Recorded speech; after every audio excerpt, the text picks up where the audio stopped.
tout le monde. Aujourd'hui, je vais m'adresser aux élèves du tronc commun, scientifique bien sûr. Alors, la leçon d'aujourd'hui consiste à définir les nombres premiers, puis on va voir la décomposition en produits de facteurs premiers, ensuite chercher le plus grand diviseur commun, le PGCD, et le plus petit multiple commun, le PPMC.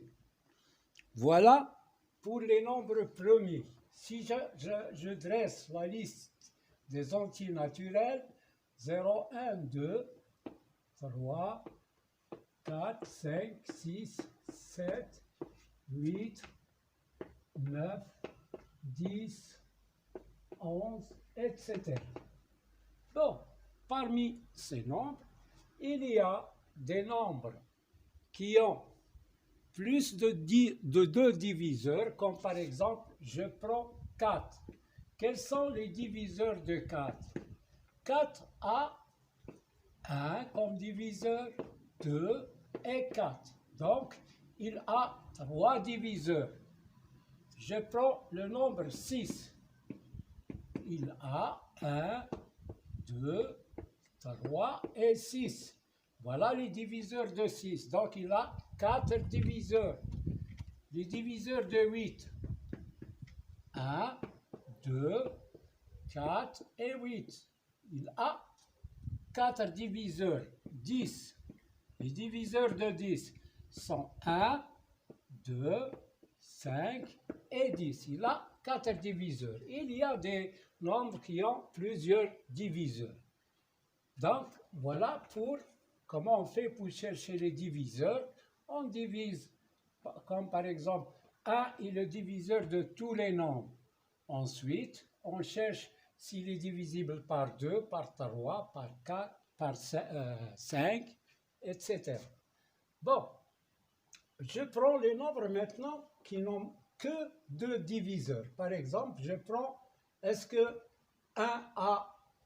Quels sont les diviseurs de 1? Seulement 1. Il possède un seul diviseur. Pour 2, il y a 1 et 2. Pour 3, il a 1 et 3. Pour 5, les diviseurs de 5, ils sont 1 et 5. Les diviseurs de 7, c'est 1 et 7. Les diviseurs de 11, ils sont 1 et 11. Donc, tous ces nombres-là qui ont seulement 2 diviseurs, 2, 3, 5, 7, 11. Si je veux continuer, il y a 13, il y a 17, il y a 23, etc. Ce sont des nombres premiers. Les nombres premiers. Donc, qu'est-ce que c'est qu'un nombre premier? C'est un nombre entier naturel qui possède seulement 2 diviseurs. Tout nombre qui possède 2 diviseurs est un nombre premier. 1 n'est pas un nombre premier. Les autres nombres, ici, ne sont pas des nombres premiers. Ils ont plus de 2 diviseurs. Voilà. Maintenant, si on a un nombre, comme par exemple, je prends un nombre un peu plus grand, et on va voir comment on procède pour savoir si c'est un nombre premier. Par exemple, je prends l'exemple de 127. Alors, pour savoir si c'est un nombre premier ou pas, on va chercher sa racine carrée. Sa racine carrée, alors, la racine carrée de 127 est égale à peu près 13, quelque chose. Donc, je vais examiner les nombres premiers inférieurs à 13. Quels sont les nombres premiers inférieurs à 13? Il y a 2, 3, 5, 7, 11 et 13. Donc, j'examine les nombres inférieurs ou égaux à 13 qui sont premiers. Les nombres inférieurs à 13, les nombres premiers inférieurs à 13. Alors maintenant, je vais voir, est-ce que 127 est divisible par 2? Non. Pourquoi? Parce que le dernier chiffre de 127 n'est pas divisible par 2. Donc, il n'est pas divisible par 2. Par 3, je vais faire la somme de ce chiffre. 7 et 2, 9 et 1, 10, ce n'est pas un multiple de 3. Par 5, il ne se termine pas par 0 et 5. Donc, il n'est pas divisible par 5. Par 7, je fais la division. Par 7, 12, il y a 1, il reste 5, 57. Combien il y a de 7? Il y a 7, 8, 56, il reste 1. Donc, il n'est pas divisible par 7. Par 11, pour connaître s'il est divisible par 11, je fais 7 plus 1. C'est 8. Ici, au milieu, il y a 2. Donc, il n'est pas divisible par 11. Par 13, je fais la division.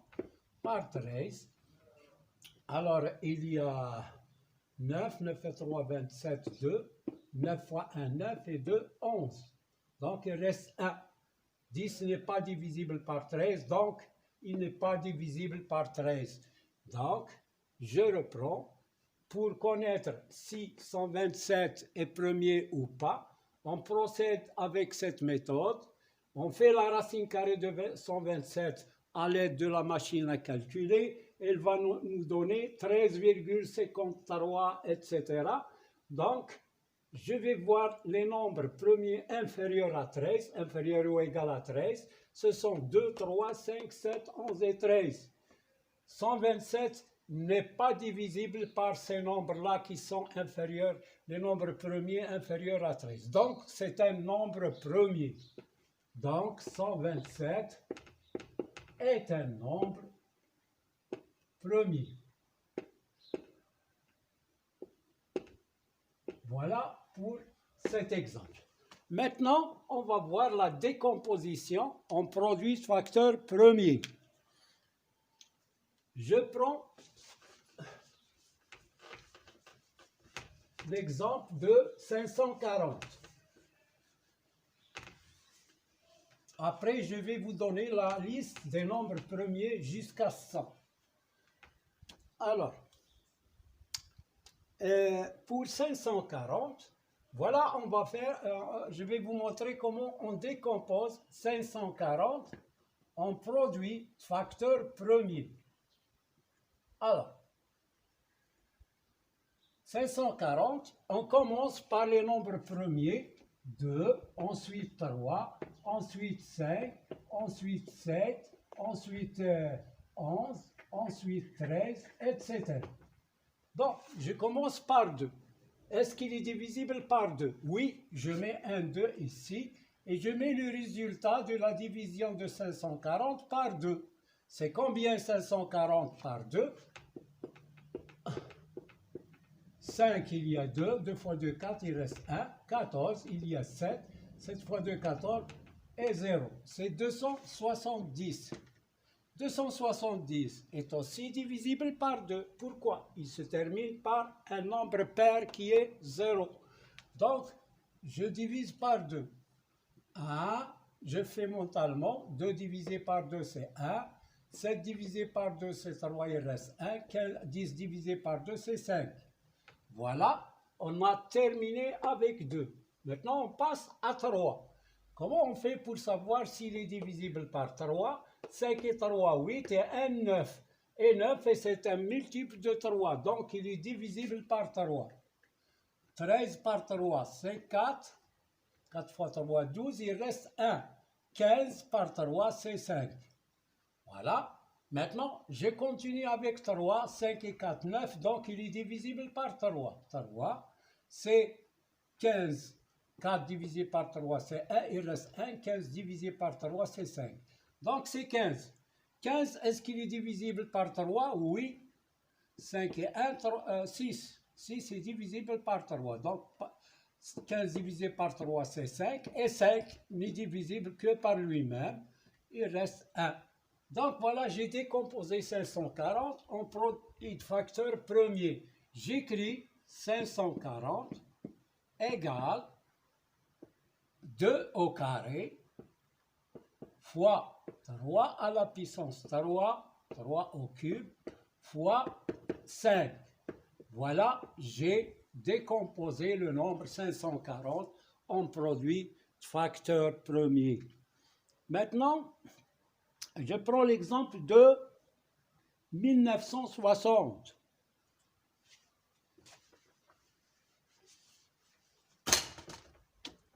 Alors, 1960, je décompose.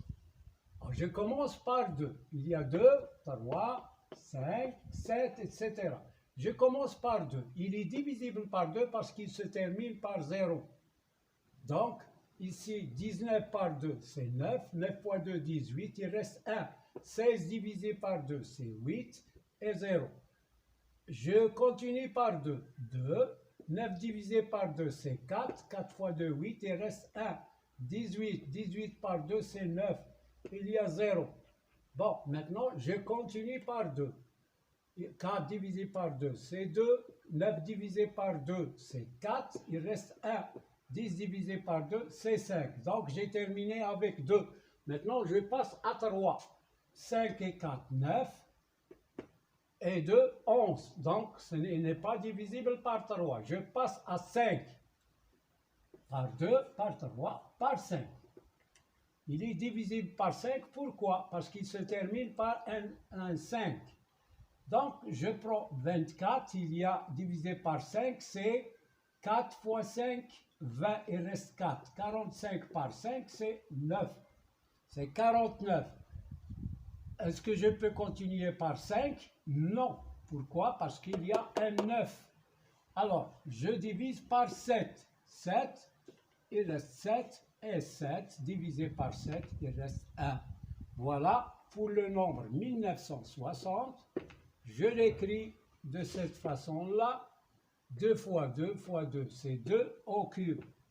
Fois 5 fois 7 au carré. Voilà, j'ai décomposé ces deux nombres en produit de facteur premier. Je garde les résultats, on aura besoin dans la suite pour calculer le PGCD et le PPMC de deux nombres. Ah, je l'écris ici en haut, 540, c'est 2 au carré par 3 à la puissance 3 par 5. Et le nombre 1960 s'écrit 2 au cube fois 5 fois 7 au carré. Voilà. Alors, maintenant, on va voir qu'est-ce que c'est que le PGCD des deux nombres. Alors, si je prends deux entiers naturels, alors le PGCD, par exemple, de 12 et 8. Alors, le PGCD, on l'écrit comme ça, PGCD. J'ouvre la parenthèse, j'écris 12 et 18. Voilà, le PGCD, c'est le plus grand diviseur commun entre les deux nombres. Donc, je cherche les diviseurs de 12, les diviseurs de 18, et je cherche le plus grand. Alors, je décompose 12 par 2, il y a 6, par 2, il y a 3, par 3, il y a 1. Donc, 12 s'écrit 2 au carré fois 3. Je décompose maintenant 18 par 2, c'est 9.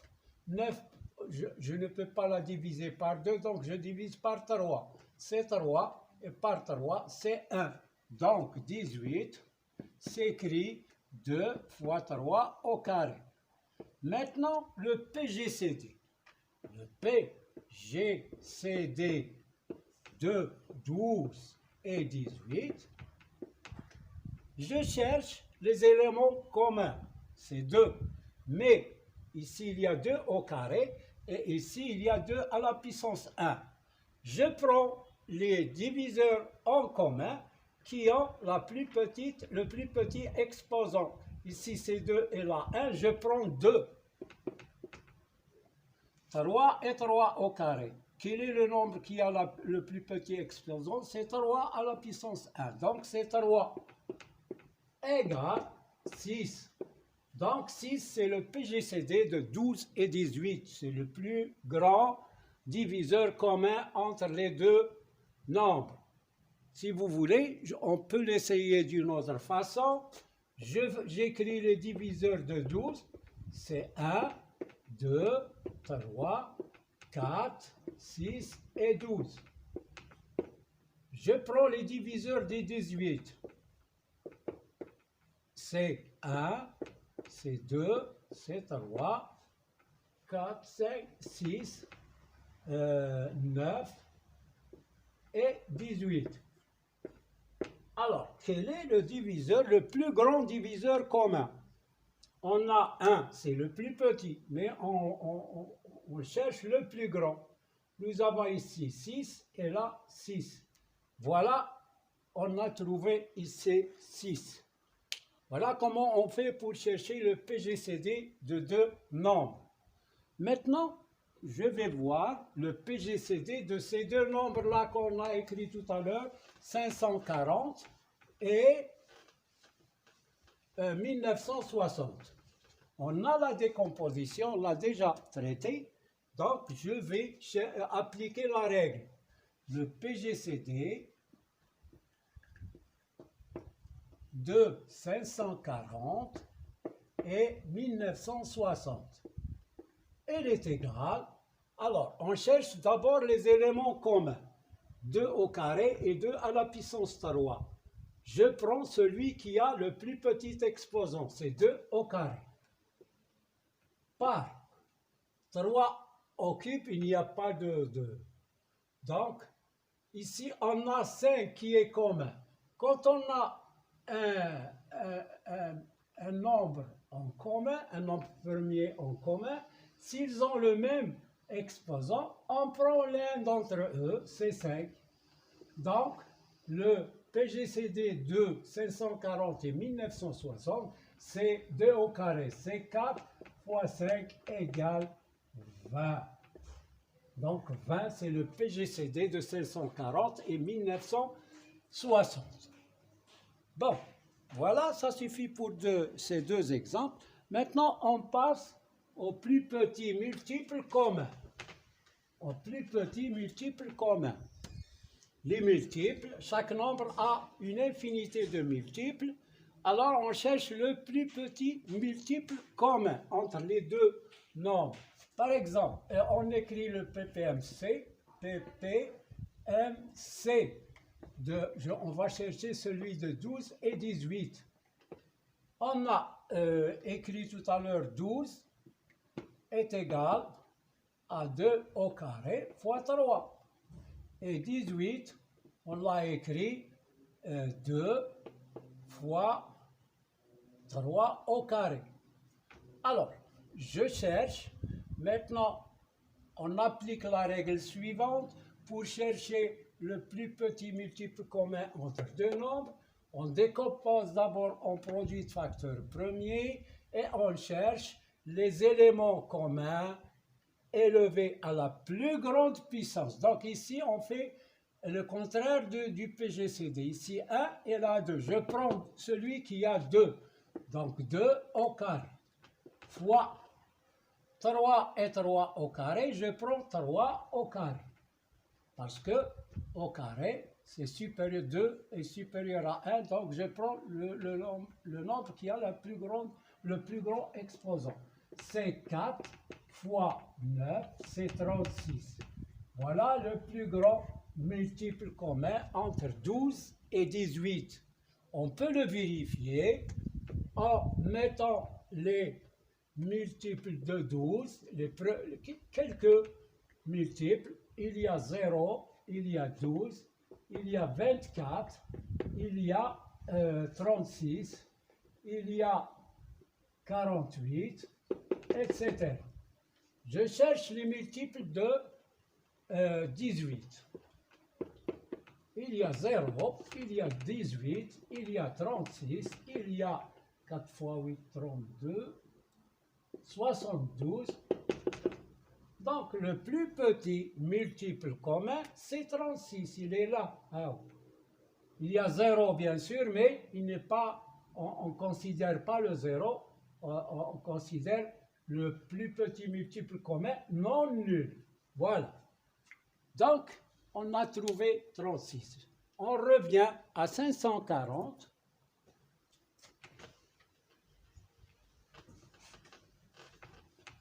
On revient à 540 et 1960. Le PPMC de 540 et 1960 est égal. Je cherche les éléments communs, mais élevés à la plus grande puissance. C'est-à-dire, ici c'est 2 au carré et là 2 à la puissance 3. Je prends 2 à la puissance 3. 3 à la puissance 3. Non, 5 et 5, je prends 5. Donc, quand il y a un élément commun qui ont le même exposant, on prend l'un d'entre eux. Donc, j'ai pris 5. Maintenant, je prends les éléments non communs. Tous les éléments non communs. Non communs, c'est 3 au cube et 7 au carré. Donc, voilà le PPMC. On prend les éléments, si on a des éléments communs, on prend celui qui a le plus grand exposant et ensuite on prend les éléments non communs. Et s'il y a des nombres communs qui ont le même exposant, on prend l'un d'entre eux. Alors je calcule ça, ça devient combien? 52 920 égale à 52 920. On calcule 2 au cube, c'est 8, fois 5, fois 3, c'est 27, fois 49. Ça nous donne 52 920. Voilà pour cette séance. Je vous souhaite une bonne soirée. N'oubliez pas de mettre like et abonner, s'il vous plaît, en appuyant sur la cloche si vous êtes nouveau. Et merci de votre attention.